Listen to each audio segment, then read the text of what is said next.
Unacademy के अंदर यानी कि यूनानियों के आक्रमण से शुरू देख लेना जाए तो प्लस आइकॉनिक सस्टेन को यूज करोगे बता भी सकता है ये तब जाकर हो पाए 62,550 अगर आप लोग के ऑप्शनल सब्जेक्ट का इसमें भी दिया पढ़ा समझा दिया। अब हम लोग को यहां समझना किसके बारे में है आज का टॉपिक, तो सभी बच्चे हेडिंग अपना डालिएगा क्योंकि अब हमें समझना है और समझते हुए अपने नोट्स को भी बनाना है और एक नोट्स मेरा काफी रहेगा किसी भी एग्जाम के लिए, चाहे आप आईएएस चाहे पीसीएस का चाहे किसी भी चीज का एग्जाम देते हो, इस क्लास का नोट्स बना लो, बाकी कोई भी नोट्स आपको बनाने की जरूरत नहीं पड़ेगा। और सर मैंने एक बच्चा जो था कल का क्लास नहीं किया था ना, उसने पूछा कि सर कितना पेज छोड़ना पड़ेगा, उसके लिए मैंने बताया कि आप इतना पेज छोड़ सकते हो। ठीक है, चलिए हम अगर देखें प्राचीन भारत में आज की क्लास में लोग किसके बारे में पढ़ने वाले हैं, तो प्राचीन भारत में विदेशी आक्रमण। ठीक है, प्राचीन भारत में विदेशी आक्रमण वाले टॉपिक को हम लोग को कंप्लीट करना है। देखिए सबसे पहले जो आक्रमण के विषय को हम लोग देखते हैं वह कौन सा, ईरान। अगर हम लोग ईरान पे नजर डालते हैं तो हम लोग यह पाते हैं कि भारत में और ईरान में प्राचीनतम समय से ही एक घनिष्ठता एक संबंध रहा था, जैसे ये आज का या मध्यकाल का संबंध नहीं रहा, या प्राचीनतम समय से ही हम दोनों में भारत में और ईरान में संबंध देखते हैं। जैसे फॉर एग्जांपल अगर मैं देता हूं तो भारत का सबसे प्राचीनतम वेद कौन सा है, मेरे द्वारा आप लोग को अच्छे तरीके से कराया गया है, वेद कौन सा है, ऋग्वेद है। तो भारत में जिस प्रकार का वेद है ऋग्वेद, और वैसे ही अगर हम लोग आते हैं ठीक है ना, वैसे ही उसी प्रकार से अगर हम लोग आते हैं ईरान का, कभी कभी क्यों नहीं चलता है, ठीक है, कहां पे आते हैं हम लोग, ईरान पे। तो ईरान का एक किताब है सेम टू सेम ऋग्वेद के जैसा ही है, और उस वेद को उसको हम लोग क्या कहा जाता है, जिंदा अविस्ता उसका नाम है। क्या नाम है इसका, तो जिंदा अविस्ता। इन दोनों में क्या है, हमें समानता देखने को मिलती है, हमें समानता देखने को मिलती है। जैसे ऋग्वेद में जितने भी छंद हैं या जितने भी मुहावरे हैं ठीक ना, या पूरे वाक्य उन सभी पूरे वाक्यों का क्या कर दिया गया है, ईरान के जो वेद है जिंदा अविस्ता उसमें कॉपी पेस्ट किया गया है। कॉपी पेस्ट का मतलब तो समझ में आता है ना आप सभी लोगों को। तो भारत के ऋग्वेद का छंद मुहावरों ये पूरे वाक्यों का कॉपी पेस्ट कर दिया गया है इसमें ईरान के जिंदा अविस्ता नामक वेद में। यही नहीं, भारत के जितने भी देवी देवता हैं उन देवी देवताओं को हम लोग देखते हैं कि ईरान में काफी हद तक क्या है, समानता है। और इन्हीं दोनों के आधार पर कहा जाता है कि भारत और ईरान और भारत के बीच में क्या है, प्राचीनतम संबंध है। तो जो ईरान और भारत के बीच में जो प्राचीनतम संबंध हम लोग पढ़ते हैं, यह संबंध आज का नहीं है, यह अप्रोक्सीमेटली 4500 वर्ष पुराना है। ठीक है, इतना पुराना जब ऋग्वेद का निर्माण किया गया होगा उस समय के आसपास में, जी उस टाइम के आसपास में इसका क्या किया गया है, निर्माण किया गया। जैसे एक और एग्जांपल के द्वारा मैं आप लोगों के सामने अपने पॉइंट्स को, अपने कंसेप्ट को रखना चाहूंगा। अगर मैं आपके सामने दूसरे पेज पे बता दे रहा हूं, अगर हम लोग अपने देश के भारत के देवी देवता को देखें और वहीं पर दूसरी तरफ ईरान के, आप लोग साथ में लिखते हुए अपना नोट्स बनाते हुए चलिएगा। हाँ पार्सियन, जी ठीक है। तो ईरान को अगर हम लोग देखते हैं और भारत को देखते हैं, इनके देवी देवताओं को हम लोग पढ़ते हैं, तो भारत में जैसे हम लोग कौन से भगवान के बारे में देखते हैं, इंद्रदेव हम लोग पढ़े हैं, भारत में वायुदेव के बारे में, भारत में मित्रदेव है, भारत में नतस्य देव की समानता वहां पर मिलता है। भारत में अगर हम लोग देखते हैं तो यमदेव है, इनकी भी समानता क्या है। ईरान में जो भारत के इंद्रदेव हैं, तो ईरान में की किताबों में भी कौन सी किताब में, तो जिंदा अविस्ता। कौन सी किताब में, तो जिंदा अविस्ता। गुड इवनिंग, जिंदा अविस्ता। तो जिंदा अविस्ता नामक किताब में जो ईरान की भारत के इंद्रदेव हैं उनको भी वहां पर क्या पुकारा जाता है, उनको भी वहां पर बोला जाता है इंद्रदेव। क्या बोला जाता है, इंद्रदेव है। जो भारत के वायुदेव है, यानी कि भारत के जो देवता वायु है, पवन के देव, वहां भी ईरान में भी इनको किस नाम से पुकारा जाता है, वायुदेव के नाम से ही पुकारा जाता है। जो भारत में मित्र देव है उनको ईरान में किस नाम से पुकारा जाता है, तो उनको हल्का थोड़ा बहुत चेंज किया गया है और क्या बोला गया है, मित्र। ठीक है, मित्र वाला किसमें, मित्र में। जो नसत्य देव है भारत में उनको किस नाम से पुकारा गया है, नाओन हैथे। ये नाम पूरी तरीके से चेंज हुआ है, लेकिन यही आपके भारतीय देव। जो यम है उनको किस नाम से पुकारा गया है, उनको पुकारा गया है यिमा। ठीक है, तो हम लोग यह देखते हैं वरुण देव भी हैं। अगर हम लोग वरुण देव को भी देखें तो वरुण देव का भी नाम हम लोग का वहां के जिंदा अविस्ता नामक किताब में प्राप्त हो जाता है, और जिंदा अविस्ता नामक किताब में यहाँ पर कौन सा प्राप्त होता है, उसको हम लोग नाम वहां दिया गया है अहूर मज्जा। रोजी ये टॉपिक हम लोग जो पढ़ रहे हैं ना, प्राचीन भारत में विदेशी आक्रमण, तो हम लोग डायरेक्ट सिकंदर का आक्रमण कर दे क्या, नहीं ना, पहले तो हमें विदेशियों के साथ संपर्क स्थापित करना होगा ना, उसके बाद आक्रमण करना होगा ना, तभी तो ये सही रणनीति होता है। इसीलिए पहले लोग संबंधों को देखते हैं कि भारत के साथ कैसा संबंध था। हम लोगों ने यह देखा कि भारत के ऋग्वेद के जैसा ही वहां पर ईरान में जिंदा अविस्ता है, छंद मुहावरे पूरे वाक्यों का कॉपी पेस्ट किया गया है। देवी देवताओं भी वहां पर क्या है, काफी हद तक मिलते जुलते हैं, जैसे इंद्र वरुण मित्र नतस्य यम वरुण, इस प्रकार से सभी के सभी देवता क्या है, जो भारत में है वही देवता वहां पर भी ईरान में भी पाए जाते हैं। ठीक है, यहां पर लिख लेना, यह सभी साथ में आप लोग नोट्स बनाते चलोगे, हमेशा के लिए याद रहेगा, नहीं बनाओगे प्रॉब्लम होगा। और आप लोग को क्लास के बाद में जो लाइक करने का ऑप्शन मिलता है, जो बच्चे यहाँ जुड़ते हैं लाइक करने का, वो लाइक नहीं करोगे तो फिर आगे कैसे, नहीं करते हो ना, बिना लाइक किए भी चले जाते हो तो उसको अनअकैडमी डिसलाइक कर देता है। ठीक है, तो ऐसा काम मत करो, पूरे मेहनत पे पानी फेर दो। ये सभी तथ्य लिखना साथ में, इस बात को प्रमाणित करते हैं कि प्राचीन समय में भारत और ईरान के संबंध कैसे थे, तो अच्छे थे। तो संबंध कैसे थे, अच्छे थे। अब देखिए इन संबंधों की पुष्टि शिलालेखों के द्वारा भी प्राप्त होता, आज नहीं हो पाएगा, एक में कर दूंगा मेरे भाई। ठीक है, तो लगभग देखिएगा, लगभग 1400 ईसा पूर्व सबसे पुराना जो अभिलेख का प्राप्ति हुआ है, तो 1400 ईसा पूर्व के कौन सा है, बोगज कोई शिलालेख। कौन सा है? बोगस कोई शिलालेख। तो बोगस कोई शिलालेख में जैसे मैंने यहां पर लिखा कि इन सब देवताओं के नामों की प्राप्ति उसमें हो रहा है, इसका कोई ना कोई प्रमाण तो होना चाहिए ना। ये प्रमाण की प्राप्ति कहां हो रहा है? बोगस कोई शिलालेख में। याद रखना इस शिलालेख का नाम क्या नाम है? बोगस कोई शिलालेख। और दूसरा पॉइंट इसके बारे में यह भी याद रखना है कि सबसे पुराना शिलालेख कौन सा है? तो मेरे भाई सबसे पुराना जो शिलालेख है वही शिलालेख है बोगस कोई। याद रहेगा कि सबसे पुराना कौन सा है? बोगस कोई शिलालेख है। और इसमें किसका किया गया है? इसमें देवताओं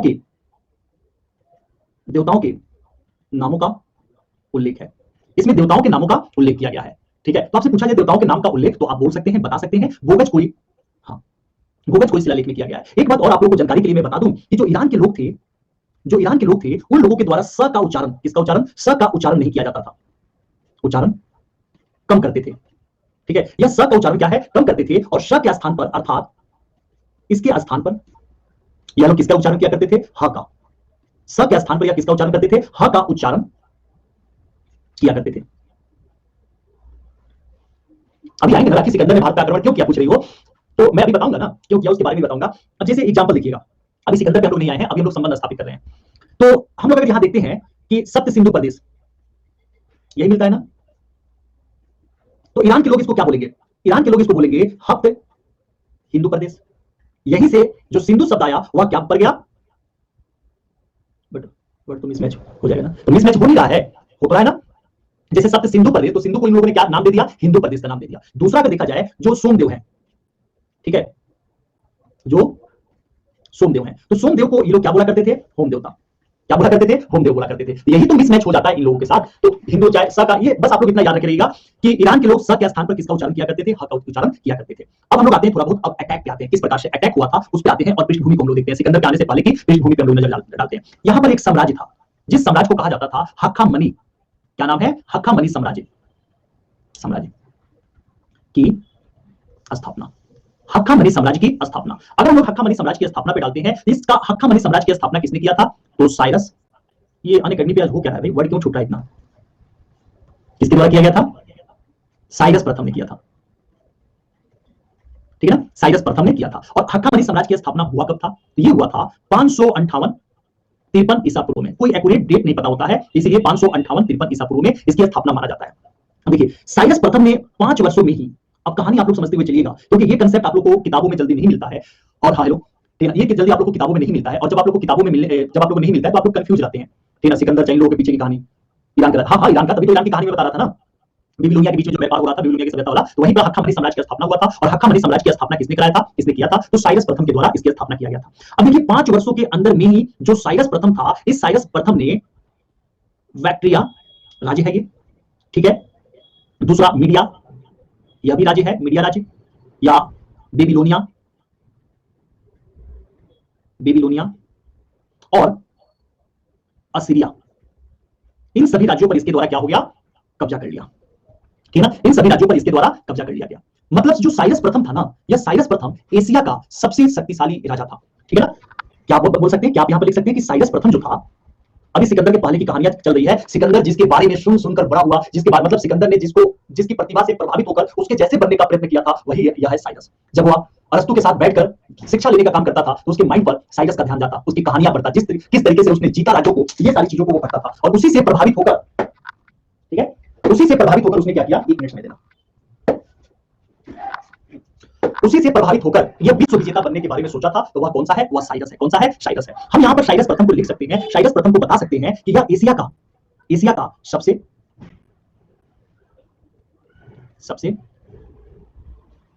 शक्तिशाली शासक था। एशिया का सबसे शक्तिशाली शासक था। देखिए जब ये इतने सारे प्रांतों को जीतने लगा था, जैसे जो साइरस प्रथम है, ठीक है, या सपोज कर लो साइरस प्रथम है, साइरस प्रथम, तो जब ये इतने सारे राज्यों को जीत लिया तो ये बढ़ते हुए भारत आया। और भारत के एक तट मकरान, या इसको उस समय एक नाम से और पुकारा जाता था, जो होता है गैड्रोसिया। तो यह गैड्रोसिया से रास्ते से होते हुए आगे बढ़ते हुए क्या आया? भारत आया। लेकिन भारत वह देश है जहां पे भारत ने अच्छे अच्छे को धूल चटाया हुआ है। यह इन सब क्षेत्रों को तो जीत लिया, ठीक है, इन सब क्षेत्रों को जीता हुआ था, जैसे बैक्ट्रिया को, मीडिया को, बेबीलोनिया को, अर्सिनिया को, इन सब क्षेत्रों को तो जीत लिया। लेकिन जब भारत में आता है तो भारत में आने के बाद यह क्या हो जाता है? असफल हो जाता है। यानी कि साइरस प्रथम जो है, इसकी असफलता, यानी कि हाथ कहां लगती है? भारत में लगती है। और यहीं से सिकंदर ने भी सोचा था कि मैं भारत जीतकर साइरस के अधूरे कार्यों को पूरा करूंगा और विश्व विजेता बनूंगा। तो सिकंदर के माइंड पर यह बातें चल चुकी थी कि भारत में क्या है? यह असफल हुआ है। यहीं पर स्ट्रेबो कहता है, ठीक ना, जो स्ट्रेबो है मैं इसके बारे में बार बार आप लोगों के साथ चर्चा किया हूं ना। तो एस्ट्रेबो कहता है कि भारत में जो होता है, जब इसने अटैक किया था तो हाथियों को सिकंदर की तरह इसने प्रथम बार ही देखा था, और हाथियों के साथ युद्ध कर पाना इसके बस की बात नहीं थी। इसकी पूरी सेना, करीबन 1.5 लाख की सेना इसने रखा हुआ था, और 1.5 लाख की सेना भारत में, या हम, मैं नहीं कह रहा हूं, यह एस्ट्रेबो कह रहा है, मैं बनावटी बातें नहीं कर रहा हूं, एस्ट्रेबो की किताब में लिखी गई है कि इसकी सारी सेना मारी गई और मात्र 7 लोगों के साथ किसी भी तरीके से अपने प्राण को बचाकर यह भारत से भागने में सफल हो पाया। और जब इसकी पूरी सेना खत्म हो गई तो फिर कभी युद्ध लड़ने के विचार को इसने क्या कर दिया, त्याग दिया। मतलब इसकी जिंदगी का, इसकी लाइफ का सबसे अंतिम युद्ध, और इसके लिए सबसे विनाशक युद्ध जो हम कह सकते हैं, वह युद्ध कौन सा रहा? तो भारत पे अटैक। तो एस्ट्रेबो क्या कहता है कि साइरस को, अरे राखी, आप अधूरा ज्ञान क्यों? अभी अभी अभी है ना, मैं बोल रहा हूं ना कि अभी मैं समझाऊंगा। पोरस अभी आगे है, पोरस तो सिकंदर के साथ है ना, ये साइरस का है। तो यहां पे क्या हुआ कि एस्ट्रेबो क्या बोला कि साइरस को, आप लोग साथ में लिख लेना, साइरस को इस आक्रमण के बाद, इस आक्रमण का विचार छोड़ना पड़ा, और केवल, अच्छा, केवल 7 व्यक्तियों के साथ मिलकर, 7 व्यक्तियों के साथ बचकर, कर लीजिए, बचकर भाग गया। तो ये भागने में सफल हो पाया। अब देखिएगा, यह बात हम लोगों ने देखा गया कि भारत पे जो आक्रमण किया साइरस प्रथम, भारत पे जो अटैक हुआ था साइरस प्रथम, तो साइरस प्रथम क्या हो गया? असफल हो गया, असफल हो गया। इसके बाद इसकी गद्दी पर एक बैठता है, इसका उत्तराधिकारी है, वह गद्दी पर बैठा जिसका नाम है कैम्बिसेज। कैम्बिसेज, तो कैम्बिसेज एक प्रकार का अयोग्य शासक था, एक प्रकार से अयोग्य था, और इसकी मृत्यु हो जाने के बाद अब यहां गद्दी पे बैठता है डेरियस।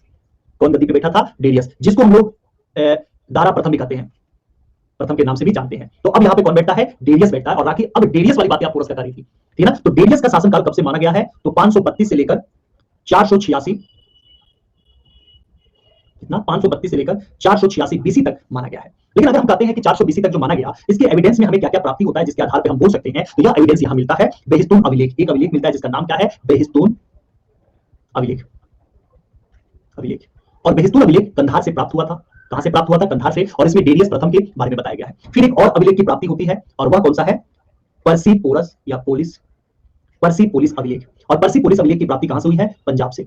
कहां से हुआ है? पंजाब से। तो पर्सीपोलिस अभिलेख पंजाब से प्राप्त हो रहा है, और उसमें भी डेरियस प्रथम के बारे में जानकारी हमें प्राप्त होती है। इसके बाद जो तीसरा अभिलेख की प्राप्ति हो रहा है वह कौन सा है? तो तीसरे अभिलेख की प्राप्ति होती है नक्शे रुतम। कौन सा? नक्शे रुतम अभिलेख, और यह भी कहां से प्राप्त हो रहा है? पंजाब से, और पंजाब के बारे में पूरी जानकारी इसमें हमें प्राप्त हो रही है। तो ये डेरियस प्रथम के बारे में है। इसने पूरी भारत को तो जीत नहीं पाया, लेकिन जो सिंधु तक का क्षेत्र है, सिंधु तक के क्षेत्र को विजित किया। तो सिंधु तक के क्षेत्र को इसने क्या किया था? जीता था। लेकिन पोरस के बहस के कारण यह आगे अभी नहीं बढ़ पाया था। ठीक है, आगे अगर देखा जाए तो डेरियस के बाद हेरोडोटस, ये भी एक महानतम शासक बना हुआ था, यानी कि इसका नाम कौन सा है? हेरोडोटस, थोड़ा याद आ रहा है, हाँ, हेरोडोटस,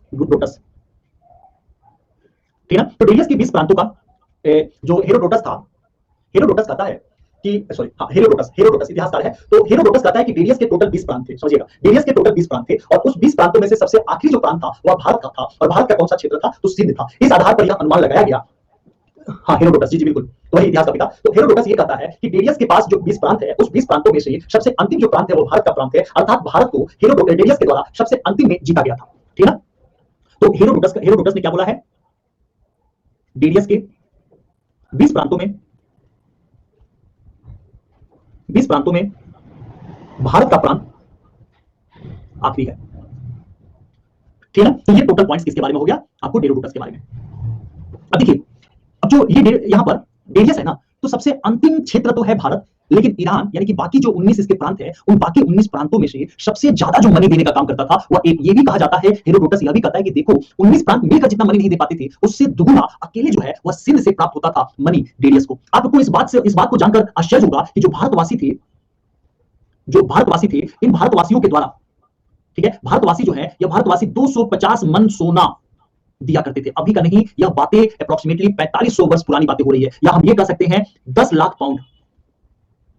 अभी के लिए भी ये बहुत ज्यादा है। तो 10 लाख पाउंड उस समय यह भारतवासी दिया करते थे। तो भारतवासी अन्य लोगों की अपेक्षा अधिक कर देते थे, ठीक है ना? 16 मन होता है। तो इतना जो होता है यह लोग मनी दिया करते थे। आप अब सोचो, यही बात इसको बार बार भारत की तरफ आकर्षित करेगा या नहीं करेगा। डेरियस को भारत की तरफ आकर्षित करने में सबसे अहम और प्रमुख भूमिका यहाँ के लोगों का धनी मनी होना रहा। यानी कि हम लिख सकते हैं, आप लोग अपनी कॉपी में लिख लेना, यही बात डेरियस डेरियस को भारत की तरफ आकर्षित करता था, ठीक ना।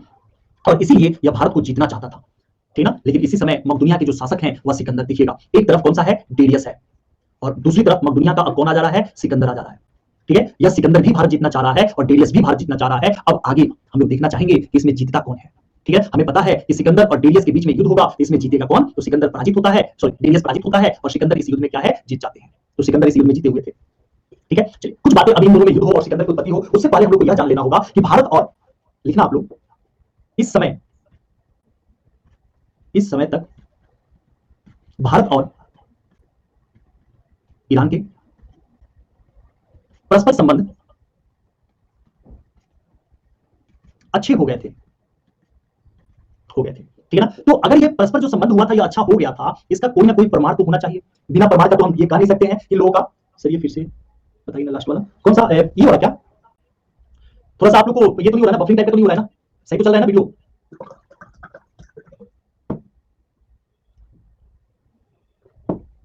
देखिए, इसमें मैंने ये बताया कि डेरियस भी भारत जीतना चाह रहा था और सिकंदर भी भारत जीतने की लालसा से आगे की तरफ बढ़ रहा था।